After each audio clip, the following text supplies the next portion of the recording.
On recommence. Bérangère, bonjour. Bonjour. Comment vas-tu? Ah, ça va, merci. Où est-ce qu'on est, Bérangère? On est à Saint-Cyprien, dans les Pyrénées-Orientales. Ouais, ça je connais bien. Ouais. Bon, pour être complètement transparent, on vient de la recommencer. C'est clair. Donc je disais que on s'est checké sur Facebook, C'est ça. que tu as un nom un petit peu particulier. Bérangère, déjà. Bérangère, hein, je parlais plutôt de ce qui suit. Ouais. Donc, Bérangère, La sorcière du village de Saint-Cyprien. voilà. Est-ce que Je tu l'assume. Tu l'assumes? Ouais, Ok. complètement maintenant. Est-ce que tu pourrais te présenter en 2 minutes, s'il te plaît? Oui. Donc, je suis Bérangère, j'ai 45 ans. Je suis maman d'une jeune fille de 11 ans. Et je suis infirmière avec un diplôme depuis de 23 ans. 23 ans de diplôme d'infirmière. J'ai travaillé très longtemps aux urgences et au SAMU en réanimation. Puis là, je suis infirmière libérale. Et à côté de ça, j'ai un don de guérisseuse. Donc avec du plus, évidemment. Voilà, que j'ai découvert au fur et à mesure. Ok. Qu'est-ce que tu appelles du plus? Du plus, c'est que j'ai de la médiumnité, Ok.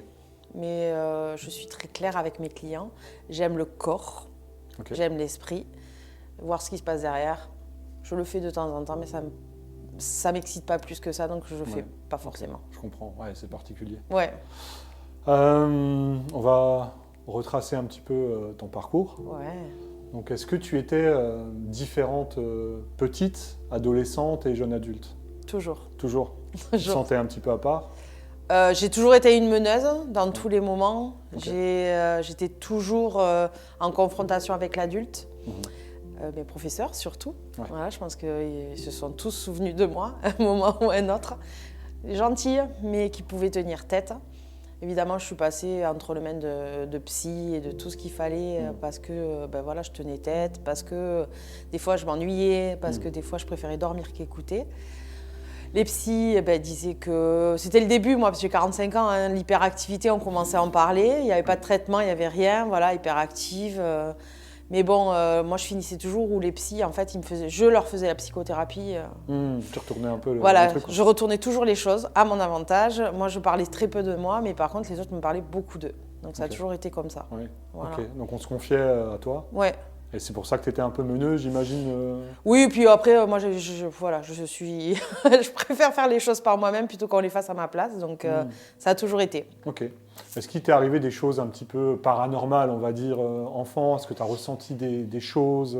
Alors, si je réfléchis tu m'aurais posé la question il y a quelques temps, je t'aurais dit non, j'ai eu une enfance très classique, très banale. Voilà, j'avais complètement occulté. Et quand mes dons se sont révélés, c'est là où je me suis rendu compte qu'en fait, que même quand j'étais petite, il y a des choses qui se passaient. Par exemple, moi, je suis une fille du sud de la France, j'ai toujours vécu dans le sud de la France, donc les regroupements de mamies sur des bancs, c'était la vie, c'était la base, quoi. Et moi, je me souviens que quand ma grand-mère m'a amenée avec elle voir ses copines, en fait, toutes, ils me disaient « Nins, mets la main, Nins, mets la main, Nins, viens nous faire un câlin », parce qu'en fait, je leur faisais un câlin ou je leur parlais, déjà, je les soulageais. Donc, voilà, il y a des souvenirs comme ça qui remontent. Maintenant, j'en ai pas plus que ça, mais je sais que voilà, il se passait des choses déjà. Donc tu disais que tu étais infirmière, donc j'imagine que ton cursus a démarré comme ça. Mon don ou... Non, plutôt ton métier d'infirmière. Ah non, pas du tout. Non. Ah, non. Moi, je voulais tout sauf être infirmière. Parce que c'était une contagion familiale. Ma grand-mère était infirmière, mon père était infirmier. Et en gros, je voulais être prof de sport ou patronne de bar. Mais pas du tout pareil, non. Quoique, après, les thérapies, si on en parle, ils parlent beaucoup au bar. Ouais, donc, c'est vrai. J'ai toujours relié comme ça, quoi. Mais non, je voulais pas être infirmière. Et puis, mes parents m'ont poussée à faire les concours de kiné d'infirmière parce que, voilà... J'étais reçue. Et mon premier stage, je suis arrivée en maison de retraite et je me suis dit, waouh, en fait, pourquoi pas ce métier? Donc, je l'ai fait avec cœur. Voilà, beaucoup moins actuellement, hein, compliqué. 23 ans dans le dos, dans les membres, dans la tête. Puis le métier s'est transformé quand même, il faut être très honnête. Donc là, beaucoup plus compliqué de faire ce métier-là à ce jour. Ouais, c'est surtout qu'on parle aujourd'hui, alors le métier d'infirmière est déjà pas facile. Il faut avoir de l'empathie, mais pas trop s'attacher aux gens, j'imagine. Et ce qui doit être douloureux aussi, et Et c'était un témoignage que j'avais reçu il n'y a pas si longtemps que ça d'une thérapeute qui était aussi infirmière, qui disait qu'on n'a plus le temps de s'occuper correctement des gens. C'est ça. C'est ça qui est... Moi, j'ai voulu... après, les gens ont changé aussi, parce que moi, j'ai commencé il y a 23 ans, donc on parle d'un temps. Voilà. À 23 ans, en fait, les gens, on était reconnus, on était là, il y avait le médecin, l'infirmière, on disait madame, on disait l'infirmière, même si on nous appelait par nos prénoms. Là, maintenant, les gens n'ont aucune difficulté à nous cracher dessus. Donc, c'est très compliqué, quoi. C'est très compliqué. Oui, bien sûr. Moi, ils n'essayent pas trop, vu mon caractère. Ouais, tu réponds. Moi, ça n'essaye pas trop, une fois, pas deux. Donc voilà, c'est sûr que moi, je ne suis pas quelqu'un qui me laisse faire. Donc, mais je me fais du souci pour mes collègues, souvent. Ok. Et comment tu as eu cette transition d'infirmière vers thérapeute en soins? Choc. Choc, ok. Wow. Bizarre. C'est bizarre. Voilà, moi, ça faisait 17 ans que j'étais avec le père de ma fille. Et du jour au lendemain, il me dit, je m'en vais. Ok, tu t'en vas. Écoute, va-t'en. Moi, très, très honnête dans mes baskets, il est parti. C'est là où l'aventure a commencé. Chose très bizarre m'est arrivée. Il y a quelqu'un... Non, déjà, c'était mes copines qui me disent « Mais tu sais, moi, je tire les cartes. Si tu veux, on peut faire un tirage. Attends, ça fait 10 ans que je te connais, tu tires les cartes. Mais qu'est-ce que c'est que cette histoire?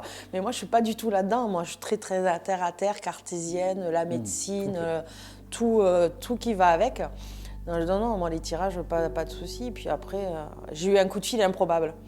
Un monsieur qui m'appelle en me disant « Bonjour, je suis de Bordeaux, je m'appelle comme ça, je suis là pour te guider. » Wow. Ouais. Ok, oui, non, mais merci monsieur, j'en veux pas. Non. Et je raccroche. Et c'est là-dessus, il me rappelle le lendemain en me disant « Non, mais c'est pas une blague, je suis vraiment là pour te guider. Tu sais pas qui tu es. Et je suis là pour t'expliquer, au moins te donner les bases. » Ok, mais il me fait va dans ton tiroir de ton meuble blanc en bas à droite et tu vas voir, tu vas avoir des écrits que tu avais fait à 15 ans et tu verras que ça ressemble à des prières. Et en effet, dans ce tiroir, je sais que j'avais des écrits que j'avais fait à 15 ans et qui ressemblent à des prières. Donc là, j'étais obligée de le rappeler en me disant oui, mais comment vous savez ça? Il me dit je suis là pour te guider dans ton petit chemin que tu vas faire. Voilà. Donc pendant un petit moment, on a échangé. Je n'ai plus de contact et je ne sais même pas où il est ce monsieur, je ne sais plus. Et tu lui as pas demandé comment vous m'avez trouvé? Non. Okay. Non, je suis pas là-dessus. J'étais tellement en peur à ce moment-là que non. Enfin voilà, j'étais très surprise de ça. Okay. Après, quelques mois après dans ma vie, est rentré mon compagnon, qui est médium de naissance. Okay. Donc là, et pareil, la première chose qu'il m'a dit, c'est mais tu ne sais même pas qui tu es. Voilà. Après, j'ai rencontré des thérapeutes qui m'ont dit « mais tu ne sais même pas qui tu es ». Il y avait un guérisseur ici dans le village qui me disait « mais tu ne sais même pas qui tu es ». Moi, c'était ma phrase récurrente du début « mais tu ne sais même pas qui tu es, tu ne comprends pas qui tu es, tu vas voir quand tu sauras ». Je pense qu'à ce jour, je comprends un petit peu, mais je pense que j'ai encore une marge de progression, même si moi, je pense que c'est déjà pas mal. Mais voilà, je ne sais même pas qui tu es m'a beaucoup accompagné. C'est une vraie question de fond, en fait. Est-ce que les gens savent qui ils sont vraiment? Non, je pense pas. Moi, je pense pas non plus. En tout cas, comme ça, sans accompagnement, sans voir quelqu'un, ou sans faire une introspection, je pense pas qu'on sache il faut faire une introspection, ça c'est sûr. Après, je pense qu'on peut ne pas être accompagné. Moi, je n'ai pas forcément été accompagnée. J'ai vraiment... Mais après, tu as été guidée quand même. Ce monsieur t'a appelé, ton mari t'a peut-être aidé aussi. Non, c'est pas le genre. Non, c'est pas le genre. Non, mais je pense... après, il y a des gens qui font des chemins seuls et il y a des gens qui font les chemins accompagnés. Moi, j'aime bien les chemins seuls, en fait. J'aime bien prendre mon sac à dos, ma pioche, tout, et y aller, quoi. Oui, c'est plus comme ça. Donc, beaucoup de lectures, beaucoup d'essais, beaucoup de choses que je voyais qui se passaient aussi. Donc, j'étais en libéral. Une fois que ça s'est un peu décanté, tout ça, j'étais en libéral et un monsieur était tombé et avait des fluidifiants sanguins. Donc, il s'est retrouvé avec un bleu, mais du haut jusqu'en bas, là. D'accord. Et je ne sais pas pourquoi, j'y ai mis la main et il m'a dit « Mais qu'est-ce que tu es en train de faire ?» Je dis « Je ne sais pas, mais il fallait que je le fasse. » Et en fait, le bleu, déjà, en 24 heures, il avait diminué de moitié. Il lui restait que la moitié du bleu de là à là, alors qu'il avait jusqu'en bas de la jambe. Il m'a dit « Recommence !»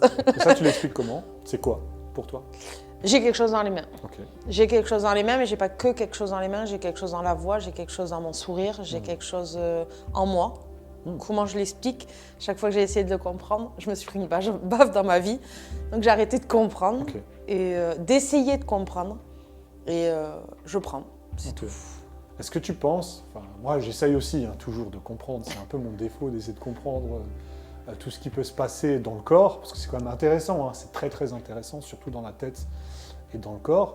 Et quand tu me dis que tu as posé ta main, qu'il y avait un bleu, c'est pas la première fois que j'entends quelque chose. Il y a aussi des coupeurs de feu qui font un travail absolument inexplicable. Et donc je me pose la question. Je t'enverrai des adresses si tu veux. Avec plaisir. des gens à qui j'ai coupé le feu. Donc voilà. Donc on a envie de comprendre, on a envie de mettre des mots aux mots, en fait.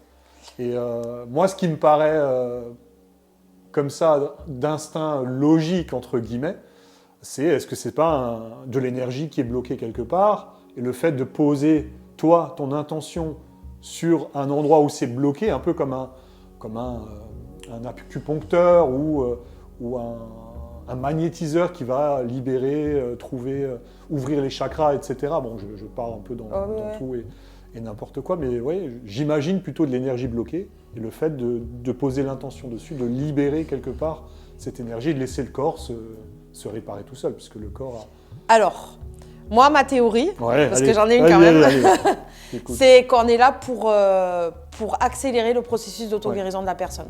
C'est-à-dire qu'on arrive et soit on a le mot, soit on a le mouvement, soit on a, je sais pas lequel prend le dessus. Je serais absolument incapable de te dire lequel prend le dessus. Mais en fait, on donne à la personne la chance de mettre en place son processus d'auto-guérison et de l'accélérer. Voilà. Moi, c'est ma théorie. Je suis là pour faire en sorte que les gens puissent avoir leur processus d'auto-guérison qui se met en place. Voilà. C'est pas moi qui guéris, c'est la personne qui se guérit. Voilà. Je suis juste là pour l'écouter, faire accélérer les choses, mettre en place et on y va. Ouais, c'est important de le dire. C'est qu'on a tous ce potentiel de guérison, d'auto-guérison, et que le corps est fantastique. C'est ça. Après, il faut parfois avoir besoin d'une aide extérieure. Voilà, un petit truc. Et c'est le pourquoi, et c'est ce qu'on disait en off. Bérangère m'a demandé mais pourquoi tu fais tout ça? Et je lui expliquais, et c'est ce que je répète souvent dans les podcasts, c'est que, ok, il y a de la médecine allopathique, elle est très bien pour soulager les symptômes, mais tant qu'on n'a pas trouvé la cause et le point de départ, ça va revenir. Et c'est chronique en général, malheureusement, ça revient toujours aux mêmes périodes, aux mêmes peurs, aux mêmes moments de vie, exactement. On peut démarrer une nouvelle activité professionnelle et se retrouver avec un symptôme qui revient en récurrence comme ça systématiquement, tant qu'on n'a pas compris pourquoi, en fait. Moi, je peux en plus en parler parce que moi, je suis des deux côtés. Donc, je suis du côté médecine allopathique, comme tu dis, traditionnelle, et médecine fantastique. Non, pas fantastique, on va dire. Intégrative, maintenant, ils les appellent. Donc, moi, moderne, je suis vraiment... oui, il y a plusieurs termes. Moi, je suis vraiment des deux côtés, donc je suis vraiment capable d'en parler. C'est-à-dire que moi, déjà, si on me demande d'intervenir sur mon don, je ne ferai pas sans la médecine classique. C'est-à-dire qu'à part la brûlure, comme quand tu dis, la personne me dit oui, je me suis brûlée parce que vous pouvez m'aider. Là, j'ai pas besoin de la médecine, de la médecine classique. Si, je leur dirais attention, montrez-moi votre brûlure. Si vous avez besoin d'un pansement, il faut quand même faire le pansement. Voilà, moi je reste très terre à terre médecine quand même. J'ai 23 ans derrière, je suis une famille, en plus on a tous été dedans. Je pourrais jamais m'en détacher, ça me fait partie de moi, c'est ce qui me construit. Donc oui, j'explique aux gens, allez voir le médecin, on va voir, et puis après, j'ai des médecins qui commencent à venir discuter avec moi. Donc du coup, ça se fait, voilà, c'est petit à petit, ça se fait, le cheminement se fait. Et oui, quand les gens viennent nous voir, je pense que ça améliore, parce que les médecins actuellement n'ont plus le temps, en plus de ça.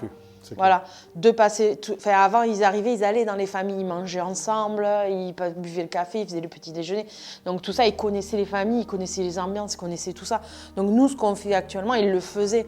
Actuellement, malheureusement, ils n'ont plus le temps. Et je ne leur jette pas la pierre, ils n'ont plus le temps, ils ne peuvent plus.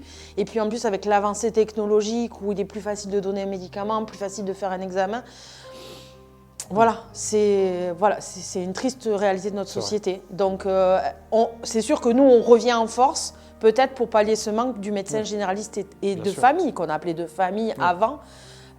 qui faisaient ce qu'on faisait. Alors avant, dans les villages, il y en avait partout des guérisseurs bouteux, il y en avait partout.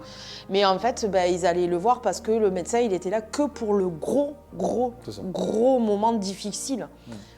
Tout ce qui était petit rhume, c'était la vieille du village qui disait tiens, bois. En plus, très traditionnel du sud de la France, évidemment.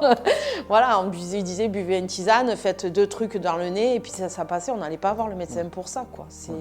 Maintenant, on éternue, on va le voir. Donc, ils sont débordés, quoi. Oui, c'est vrai que cette notion de médecin de famille, on ne l'entend plus, en fait. Ça n'existe pas. Avant, on disait, enfin, je sais que moi aussi, j'ai bientôt 40 ans, donc il y a cette notion, on va voir le médecin de famille. Ouais. Et parce qu'on l'appelait comme ça, parce qu'il voyait toute la famille, qu'il prenait le temps, et que quand tu allais le voir, il disait alors maman ça va, et ton petit frère ça va, et voilà, il prenait vraiment le temps de prendre aussi des nouvelles d'autres personnes de la famille, parce qu'en consultation, on pouvait, enfin moi je me rappelle de mon médecin de famille, le premier, on passait 45 minutes, 1 heure en consultation, et tu allais avec un petit rhume. Et à la fin, tu pensais que tu allais mourir tellement qu'ils prenaient le temps de t'expliquer comment ça se passe un rhume, tu vois, pour te dire. Et puis aujourd'hui, ils ont la moitié du temps, c'est de la paperasse. Ils n'ont pas forcément toutes et tous de secrétaire médical qui s'occupent de cette charge chiante pour eux. Ouais, non, je suis d'accord. Et oui, donc ils n'ont plus le temps. Et donc, Bérangère, aujourd'hui, toi, tu fais quoi comme soin? Explique-nous. C'est très compliqué. Non, c'est pas très compliqué. Non. Alors, je fais du magnétisme pur. Okay. Pur. J'en fais à distance, en présentiel, il n'y a pas de souci. Je magnétise les gens, sachant que moi, je demande toujours qu'il y ait un entretien avec la personne, que ce soit à distance ou en physique, qu'on ait un entretien ensemble. Parce que moi, les mots qu'utilisent les mots LMO, MOTS me donnent les mots MOUX. Oui. Voilà, souvent. Et à partir du moment où on a eu cette discussion ensemble, on a résolu 3/4 du problème. Vraiment. Donc après, soit je les allonge, soit je les mets sur ma table assise, soit, voilà, ça dépend comment ça se passe. Je fais du magnétisme pur. Okay. Après, je fais de l'hypnomagnétisme aussi. Ah, ça je connais. Ouais, je mélange l'hypnose et le magnétisme. Okay. C'est juste génial. Arrêt du tabac, arrêt des boissons sucrées, arrêt du sucre. Voilà, ça c'est. Ouais, ça fait. Apparemment, ça parle. Ouais. Le sucre surtout. Après le tabac, c'est vrai que j'avais fait ma première expérience au-delà de ce que je t'ai raconté en off. J'avais vu un hypnothérapeute pour arrêter de fumer, mais sans conviction. Tu vois, comme si c'était le truc miracle, le truc tendance. On en parlait, oui, alors tu as les patchs, les machins et tout, mais en complément, tu peux aller voir un hypnothérapeute. J'ai fait une séance de 3/4 d'heure, il y a eu aussi un espèce d'entretien formulaire, pourquoi, comment. J'ai triché un petit peu, tu vois, je me suis donné des motivations qui n'étaient pas réelles. Et à la fin, je suis sorti de la séance, j'ai fumé 2 cigarettes sur le chemin du retour. Sur 10 minutes de trajet, j'ai fumé 2 cigarettes. Ça n'avait pas vraiment fonctionné. Je voulais juste faire un parallèle aussi. Pour les personnes qui pensent qu'il y a une solution miracle, il faut en avoir réellement envie. Alors moi, il y a autre chose. Ok, vas-y. C'est qu'en fait, je déculpabilise des gens. Ok. Parce que je trouve que voilà, quand on arrive, quand on dit on va arrêter de boire du tabac, on va arrêter de boire de l'alcool, on va arrêter de prendre des drogues, on arrive, on fait, voilà, il faut arrêter. Non. Si tu es addict à la cigarette, si tu en fumes une dans la journée, quel problème? Oui. Quel problème? Si tu arrives à t'arrêter à 3 dans la journée, quel problème? Déculpabilise-la. Moi, je fais plutôt travailler les gens en leur disant, voilà, vous fumez. Vous fumez, ok, pas de souci, mais quelle est votre cigarette plaisir? Et les gens me disent, la cigarette plaisir? Mais qu'est-ce que c'est que cette cigarette plaisir? Alors, je fume pas, c'est ça qui est assez rigolo, hein. Mais qu'est-ce que c'est que cette cigarette plaisir? Je fais, vous allez vous asseoir dans un premier temps avant de venir me voir, vous allez prendre un cahier et vous allez voir combien de temps vous mettez pour fumer la cigarette, comment vous la fumez, et à quel moment vous prenez le plus de plaisir. Est-ce que c'est une cigarette qui enlève le stress? Est-ce que c'est une cigarette qui enlève les angoisses? Ou est-ce que c'est réellement une cigarette que vous posez, vous la prenez, vous la fumez? Et là, celle-là, elle vous fait « Waouh, je l'ai fumée. Je suis le roi du monde parce que je l'ai fumée. » Et là, à partir du moment où on travaille comme ça, dans la différence, en leur disant « Non, mais c'est pas bien de ne pas fumer. » Et là, vous leur dites « Non, mais si tu en fais une par jour, moi, ça ne me dérange pas. » Les gens, ils arrivent « Mais j'ai jamais vu ça. Oui, mais c'est pas nocif, une cigarette par jour. Sûr. Voilà. Si les personnes qui ont des problèmes avec l'alcool, Si on Mais ça s'applique pour tout finalement, hein. Même mais pour oui, la nourriture. pour tout, Je veux mais dire, bien sûr. quelqu'un qui est addict au sucre et qui mange du chocolat. La nourriture, c'est pas totalement. Alors là, je le vois pas non plus du tout de la même façon. C'est que, en plus, on est dans une société où il faut faire 8h, midi, 16h, Ouais. 18h, 20h. À un moment, si tu as faim à 11h30, les gens, ils te disent non, mais j'ai C'est pas pas le l'heure. droit, c'est pas l'heure, machin. Mais si tu as faim, si ton corps te demande que tu aies faim, si tu manges à 11h30, quel est le problème? À midi, tu mangeras pas, mais c'est pas grave. Bien sûr. Alors moi, je déculpabilise tout ce trajet de la personne, je les aide à faire le cheminement en disant c'est pas grave. On n'est plus dans cette culpabilité, cette frustration que les gens ont souvent et qui, là, les fait craquer. Ah là là, j'ai envie de la cigarette, ah, j'ai envie de la cigarette. Ah tiens, j'ai envie d'un sandwich à 11h. Mais c'est pas grave, mange-le. Après, tu te frustres en fait. Oui, et plus tu vas te frustrer, plus ton corps va être comme ça, tendu, plus tu vas craquer. Ouais. L'homme, il est fait pour craquer, c'est normal, quoi. Ouais, il y a une approche différente. C'est vrai que si tu dis, bon, ok, en fait, je vais me laisser à mes envies, et tu vas prendre le temps de déguster, de fumer, etc. Que si tu dis, vite, c'est l'heure, tu vas te précipiter, et après tu vas peut-être culpabiliser. Et du coup, quand on a un problème alimentaire, si on culpabilise sur la nourriture, ça nous fait prendre 2 fois plus de poids. Oui. Que si, voilà. Alors moi, j'ai l'exemple typique. Quand j'étais infirmière en maison de retraite, quand j'ai commencé mon premier poste, j'étais en maison de retraite le dimanche matin, je leur faisais prendre l'apéro, fille du sud de la France encore, je vous le dis, l'apéro et le gâteau à tous les diabétiques. Je faisais pas de quartier, tout le monde avait. Ils avaient des glycémies toute la semaine, nickel. Ma collègue, qui était un peu plus rigide parce que beaucoup plus ancienne que moi, non, c'est pas l'apéro le dimanche, non, c'est pas les gâteaux pour les diabétiques, ils avaient des dextros la semaine qui faisaient ça. Mais à un moment, si on les laisse vivre et qu'on leur laisse prendre du plaisir, tout coule. Ouais. Tout coule. Voilà. Ouais. Ah, ça laisse à réfléchir. Hein. Bien sûr. Bien sûr. Et oui. Ok, donc tu interviens comme ça. Ouais, en hypnomagnétisme. Donc l'hypno, comment tu as dit? Magnétisme. L'hypnomagnétisme, ok. D'autres soins, tu m'avais parlé de soins énergétiques, tu n'aimes pas les appeler les soins énergétiques, mais c'est ce que tu pratiques quand même, donc à distance aussi. Oui. Ça, c'est intéressant. Ouais. Comment on fait pour pratiquer un soin énergétique à distance? J'adore. Non, je sais. En fait, pour moi, il suffit que je pense à la personne pour qu'il se passe quelque chose. Voilà, c'est l'intention en fait. L'intention, évidemment, en y mettant tout mon plaisir personnel que j'ai besoin, tout ce que voilà. Et c'est vrai que quand j'interviens sur la personne, même quand elle est à distance, ils le sentent, les gens. Ils disent qu'après ils se sentent mieux, que comment ça marche, je sais pas. Je pourrais pas te parler de corps éthérique, de machin, de trucs bidule.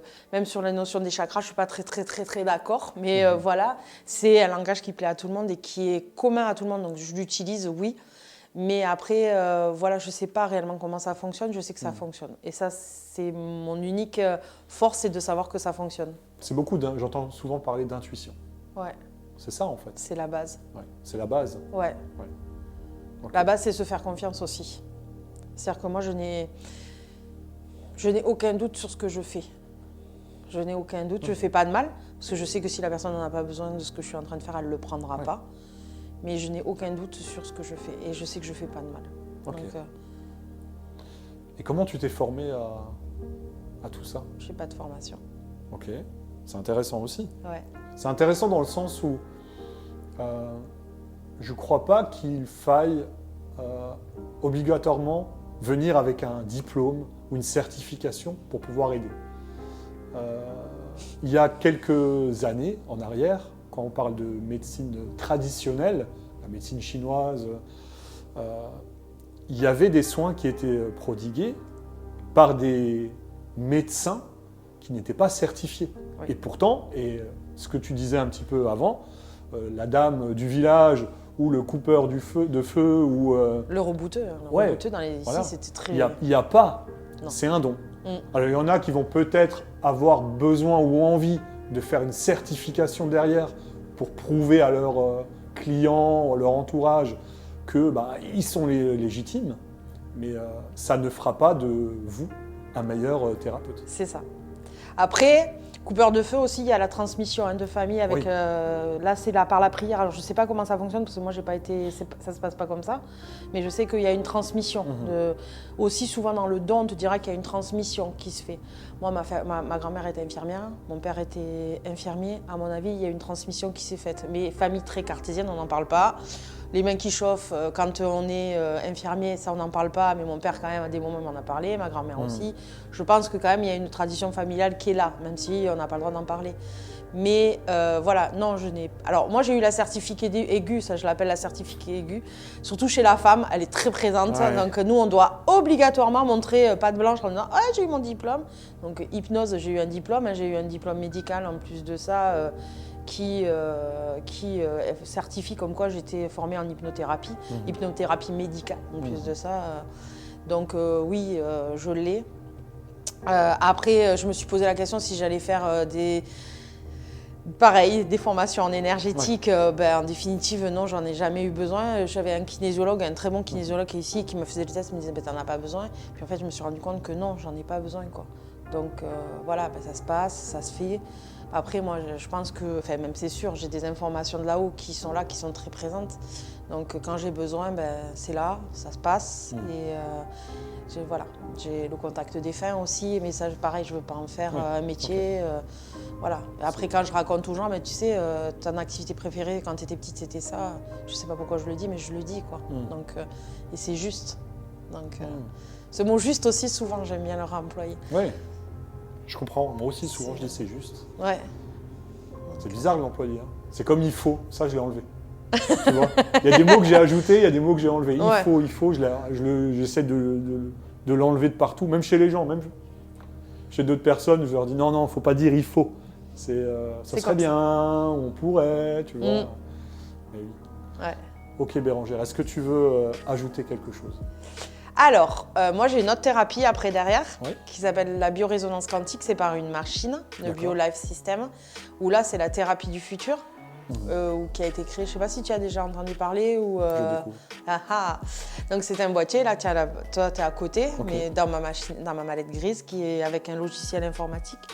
Et ça, c'est la biorésonance, c'est une thérapie, alors quantique. Déjà, on pourrait reparler pendant 50 fois de ce mot quantique, que tout le monde utilise, est à la mode. C'est mystérieux, ça fait un peu peur. C'est surtout que c'est très à la mode, alors que la quantique, personne ne sait ce que c'est, et que tout le monde pense qu'il fait du quantique, alors que le quantique, non. Si on va vraiment sur ce qu'il disait Freud, on n'y est pas du tout, là. Mais bon...